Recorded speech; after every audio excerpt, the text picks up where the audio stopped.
They dared her to sing as a joke, but when she opened her mouth, the room went dead silent. Some moments sneak up on you. You're just trying to survive the day, and then suddenly everything changes. That's what happened to Janine Brooks on a cold Tuesday morning in March, right before third period. She had no clue her life was about to shift in front of everyone. Westridge Middle, tucked on the edge of Springfield, Missouri, wasn't known for kindness. It had its share of cliques, whispered rumors in the hallways, and teachers too tired to break up every smart remark. For kids like Jania, quiet, poor, and different, it was survival of the most invisible. She walked those halls every day like a shadow. Faded jeans, secondhand hoodie, old sneakers that looked like they'd seen 3 owners before her. People didn't really talk to Jenna, not unless it was to borrow a pencil or toss a joke her way. Most of the time she kept her eyes down, earphones in, even when there was no music playing. But that day, things went sideways in the cafeteria. "Yo, Jania." She looked up already tense. It was Connor. Golden boy smile, hair gelled just enough. Football jacket slung over his shoulder like he owned the air around him. He was the kind of kid who cruised through school on charm and loudness. People laughed at whatever he said, even when it wasn't funny. Janiyah hesitated. "You going to try out for the talent show?" he asked, smirking. Some of his friends snickered. Macy, with her high ponytail and too loud laugh, leaned in. "Yeah, sing us something, Janiyah. Come on, don't be shy." The joke hit like a slap. They weren't curious. They were mocking her. Everyone knew the auditions were that afternoon, and everyone knew Janiyah had never performed anything in front of anyone. She blinked, clutching her lunch tray, standing still like a deer in headlights. "You sing at church, right?" Connor pressed, smiling like he already knew what she was going to say. "I mean, maybe you don't even know what a real mic feels like." The laughter spread. A few heads turned. Even the lunch monitor looked over but said nothing. Janiyah's throat felt tight, but she didn't cry. Not in front of them. She turned and started to walk away. Then someone shouted, "Bet she won't show up to the auditions." Another voice added, "I'll bring popcorn if she does." She could feel their eyes burning into her back as she walked to the far end of the cafeteria, sliding into her usual corner seat, alone. But that's when something strange started brewing in her chest. Not anger, not sadness, not shame.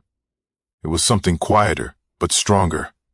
Her grandma always said, "Sometimes, baby, life going push you right where you need to be, even if it's with both hands on your back." That night, Janiyah didn't eat much. Her appetite was buried beneath thoughts she didn't have words for. She sat in her room, staring at the chipped paint on the walls, her old MP3 player in her lap, one song on repeat. Then, almost without realizing it, she whispered to herself, "I'm going." She wasn't sure if it was pride or just spite, but she meant it. She was going to sing, but none of them knew what was coming next.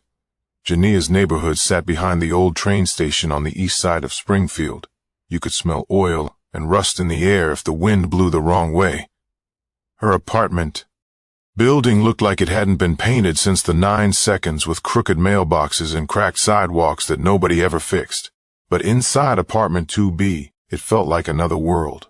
Her grandma, Miss Edna, had raised her since she was 5. No frills, no nonsense, just love, grit, and gospel music playing from a dusty radio in the kitchen. "You don't need much," Grandma would say, pouring cornbread batter into a pan with warm hands. "Just heart, and yours got plenty." Janiyah didn't talk much, but when she sang, it was like another person took over. Every Sunday morning, she'd sing along with her grandma while washing dishes or folding laundry. No fancy riffs, no training, just her voice, pure, raw, and filled with something deeper than notes, like truth. "Sing it again," her grandma would say, eyes closed, rocking side to side as Janiyah's voice filled the little kitchen. "Let it out, baby." But nobody else knew about that voice, not her classmates, not even her teachers. School was a different kind of world, one where being seen could get you laughed at. And Janiyah had learned a long time ago that silence was safer. That evening, after the cafeteria prank, Miss Edna was stirring beans on the stove when Gia quietly said, "I think I'm going to try out for the talent show tomorrow." Her grandma paused, wooden spoon midair. "You are?" Janiyah nodded. "They dared me to?" Miss Edna raised an eyebrow. "Was it a real dare or a fool's kind of dare?" Jenna looked down. The second one. Silence. Then Miss Edna wiped her hands on her apron and walked over. She placed one hand gently on Jania's cheek and tilted her face up. You do this. You do it for you, not to prove nothing to them. I know. Miss Edna smiled. What you going to sing? Jania thought for a moment. Maybe his eye is on the sparrow. Her grandma's smile widened. That's your song, baby. And it was. Every note of it lived in her bones. They practiced that night in the kitchen like they always had. No stage, no lights, just a wooden spoon for a mic and a floor that creaked beneath their feet. Miss Edna closed her eyes as Jania sang the first line, soft and unsure. By the second verse, it was pouring out of her like rain through an open window. Sing like they ain't even there, her grandma whispered. Like it's just you and the good Lord. She did. By the time she finished, Miss Edna had tears in her eyes. You ready now? She said. Gia didn't feel ready. She felt scared, but she nodded anyway. Because sometimes fear is just proof that what you're about to do actually matters. By the time the school bell rang the next morning, Jania was already regretting it. She'd barely slept. Her stomach felt like a tight knot, and every step through the hallways of Westridge felt louder than usual. Lockers slammed like cymbals. Laughter sounded sharper. She could feel eyes on her even when nobody was looking. But she was there. She showed up. That was more than most people expected of her. During homeroom, Connor walked past her desk. He didn't say anything, just smirked and kept walking. That smile said everything. He thought this was still funny. So did Macy. She was in Jenny's science class and made sure to whisper to her friend loud enough for Jania to hear. She's really going to sing. This is going to be gold. Jenna didn't respond. She just stared at her notebook, gripping her pencil so hard the lead snapped. By lunch. Time, the whispers had grown. She caught snippets all around her. She said she's doing that old church song. Wait, like actually singing? I heard Connor dared her and she's going through with it. Girl must be desperate for attention. She sat in the same corner she always did, back at the cafeteria, tray untouched, headphones on, but no music. She was listening, trying to quiet the storm in her chest. Her music teacher, Mr. Kinsey, approached her table just before the bell. He was a quiet man with thinning hair and a soft voice. Always wore the same brown loafers and smelled like coffee. Hey, Jania, he said gently. I saw your name on the audition list. She nodded, barely looking up. He hesitated. I just wanted to say I'm glad you signed up. She looked at him, unsure if he was being serious. He smiled. I've never heard you sing, but I've seen the way you listen in class. You hear things most kids don't. Jania didn't know what to say to that, so she said nothing. Break a leg, he said before walking away. By the time the final bell rang, she thought about backing out at least 20 times, just slipping out the side door and disappearing. Nobody would miss her. But her feet kept walking toward the auditorium anyway. The hallway was already buzzing. Students gathered near the double doors, the kind of energy people bring to a school dance or a fight behind the gym. It wasn't support, it was curiosity. People wanted to see a show and they were expecting a disaster. Inside, the auditorium was half full. Kids sat slouched in their seats, chewing gum, scrolling their phones. Teachers leaned against walls with clipboards and lukewarm coffee. On stage, a beat-up microphone, stood under a flickering spotlight. The tryouts had started. One boy juggled tennis balls. A girl did a short hip-hop routine. A group of 8th graders did a lip-sync to an old boy band song. Then came the moment. Next up, called out a bored student assistant from backstage, Jania Brooks. A few chuckles rolled through the crowd. Jania stood slowly. She could feel her heart pounding in her ears. Her hands shook as she climbed the 3 steps up to the stage. The spotlight hit her like heat. The mic stood tall, taller than her, it felt like. She reached for it with one hand. Someone in the back whispered just loud enough, "Here we go." She took a deep breath. Her hoodie sleeves were too long. Her sneakers squeaked slightly on the stage floor. She looked out at the crowd but didn't see faces, just shapes, blurs. She looked down, then closed her eyes, and let the silence stretch long enough that people started shifting in their seats, coughing, waiting for her to flinch or run. But Jania wasn't going anywhere. She just needed one more breath. And when it came, Everything else fell away. For a moment it was so quiet you could hear someone's phone buzz in the fifth row. Jenna kept her eyes closed, her fingers tightened around the mic, just enough to ground herself. She thought of her grandma's kitchen, the way the tile floor always stayed cold, the hum of the old radio, the way Miss Edna would sway slowly when she cooked, singing softly like the lyrics were stitched into her bones. And suddenly, the auditorium didn't feel so big. She took another breath, then let it out as the first note left her mouth. I sing because I'm happy. The sound was barely a whisper, but it floated. Clear, fragile, real. People in the back stopped whispering. Phones lowered. The energy in the room shifted like a gust of wind had swept through. I sing because I'm free. The second line had more strength, a tremble in it, but not from fear. From something else, conviction. She didn't try to sound like anybody else. Didn't throw in fancy vocal tricks or fake power. It wasn't perfect, but it was hers, and it hit different. A teacher up front slowly turned her head. Mr. Kinsey stood near the wall, arms crossed, mouth parted just slightly. By the time Janya reached the chorus, you could feel it in the walls, his eyes on the sparrow. Her voice cracked just a little on the word sparrow. But that crack made it real. It held pain. It held history. It held every moment someone had looked at her and laughed. Every lunch alone. Every time her grandma said, "Keep your chin up, baby, you're more than what they see." And I know he watches me. The final word fell like a stone in water, rippling through rows of students who just minutes before had been waiting to laugh. Now nobody moved. Even Connor, sitting near the middle aisle with his arms folded, was frozen. His smirk was gone. Macy's gum had stopped moving in her mouth. She blinked twice, then looked away. Jania stood still. She didn't bow, didn't smile. She just looked up, eyes meeting the audience for the first time, her hands no longer shaking. And then she walked off the stage. No music played, no polite clapping, just that strange, loaded silence that settles in when people are witnessing something they weren't ready for. She didn't wait around. She slipped out the side door before the next act was even called. The cold air outside slapped her cheeks as soon as she stepped into the late afternoon sun. And for the first time in a long time, Janya smiled, not because she'd impressed anyone, but because she did what they never thought she could.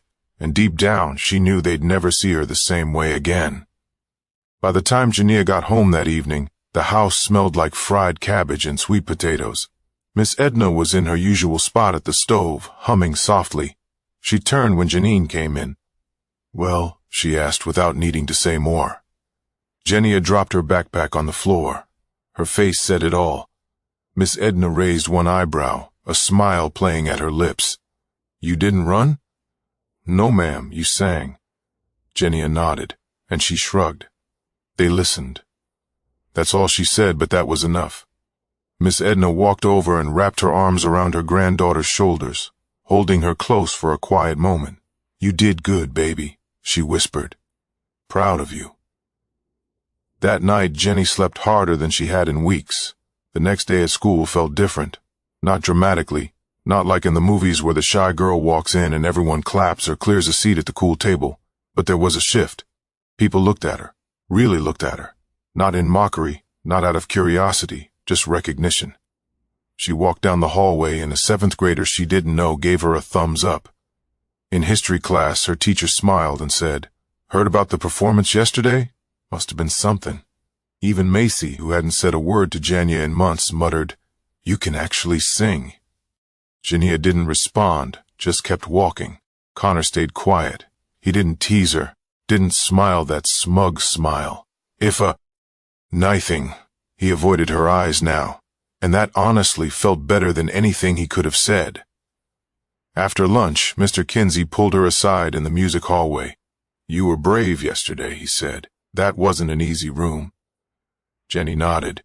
"You ever think about joining the school choir?" he asked. She hesitated. "I don't know." "Well," he said, "I think you've got something special. Doesn't matter if you sing in front of 5 people or 500. When it's real, it reaches people."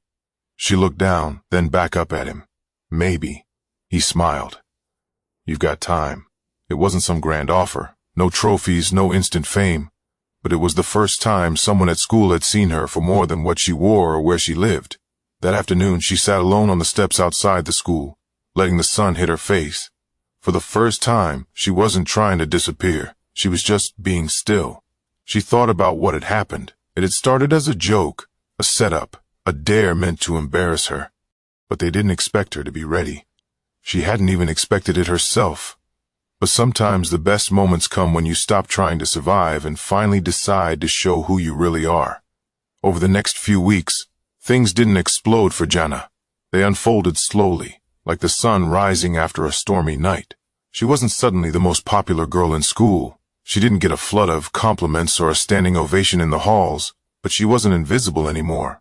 Her name had weight. In English class, when she raised her hand to answer a question, people listened. Nobody snickered. Nobody rolled their eyes. She walked into the cafeteria and people actually moved over. Not out of fear, but because they knew who she was now, knew what she could do. A few kids even started sitting near her. Not to be her best friends, but just close enough to say, "Hey, or that song you sang? My mom plays that at church." The weirdest part, Connor didn't speak to her at all. He'd glance her way sometimes, but never with that grin anymore. Not even with regret. Just something like confusion, like he still didn't quite understand how someone he thought was nobody had turned out to be somebody. One afternoon, Macy passed her in the hall, slowed down, and said, "You sang better than I expected." It wasn't a compliment, but it also wasn't a joke. Jania just nodded. Thanks. She didn't need more than that. Back at home, Miss Edna was telling everyone at the church. She sang in front of the whole school, "Lord as my witness," had them all quiet like Sunday morning. Jania would blush and duck her head when her grandma talked like that, but part of her liked it. It felt good to be known for something other than being the girl with the cheap shoes or that kid from the east side. One Friday, Mr. Kinsey pulled her aside again. "We've got the district vocal showcase coming up," he said. "I'd like you to be part of it. Just one song." "Nothing fancy." She stared at him. "Like perform?" He nodded. "It's not a competition, just students from different schools sharing their voices." Her chest tightened. "I don't know." He gave her a minute, then said, "That thing you did in the auditorium, that wasn't just brave, that was art. You made people feel something." She bit the inside of her cheek, thinking, "Can I think about it?" He smiled. "You take your time, but I hope you say yes." Later that night, she sat in her room with the window cracked open. Street lights buzzed outside. A car rolled by playing music too loud. She held her old MP3 player in one hand, just flipping through tracks. Her grandma knocked gently and peeked in. "You all right, baby?" Jania nodded. "Yeah." Mr. Kinsey asked if I'd sing again at something. Miss Edna stepped in, arms folded. "You want to?" "I don't know." Miss Edna sat on the edge of the bed. "Sometimes it's not about what you want. Sometimes it's about what somebody else might need to hear." Jania looked at her. "You know how many folks feel like they ain't got a voice?" Her grandma continued. "Feel like they ain't worth much 'cause nobody sees them." Jania nodded slowly. "Well, you showed them. You stood there and sang like somebody who knew who she was, even if your knees were shaking. That matters." The room was quiet for a second. Then Jania whispered, "I think I want to do it." Miss Edna smiled. "Then you will, because a voice like that don't just belong to you. It belongs to the ones who haven't found theirs yet." 1 year later, Jania stood behind the curtain of a small stage at the Springfield Civic Center. The chairs out front weren't packed, but there were enough faces to make her palms sweat. Parents, students from neighboring schools, teachers, and a few community folks sat quietly, waiting for the next student to be called. Her name was on the program this time, printed in bold letters, not as a joke, not as a dare, as a voice people came to hear. She could see her grandma sitting near the third row, purse in her lap, a proud smile already plastered across her face. Mr. Kinsey stood off to the side of the stage, arms crossed gently. Given her a little nod. It still made her nervous. The stage, the lights, the waiting. But it didn't scare her anymore. This time, Jania had chosen her song. No one else picked it. No one dared her. She picked it for herself and for the girl she used to be. The girl who kept her head down, who sat alone at lunch, who thought nobody ever saw her. She sang for her. She sang for every kid walking into school today thinking they don't matter. She sang for the ones who were laughed at before they even opened their mouths. As she walked to the mic, she remembered that cafeteria day, the one that started it all. She remembered the laughter, the heat in her cheeks, Connor's voice, Macy's giggle, but more than that she remembered the moment after the song, the silence, the stillness, the shift. It was small, but it was real. Now, as the first note left her lips, she didn't close her eyes. She looked out, saw faces, saw focus, and she held her own. The song wasn't perfect. It didn't have to be, but it was full. Full of her life, her nights in the kitchen with her grandma, her fear, her hope, her voice.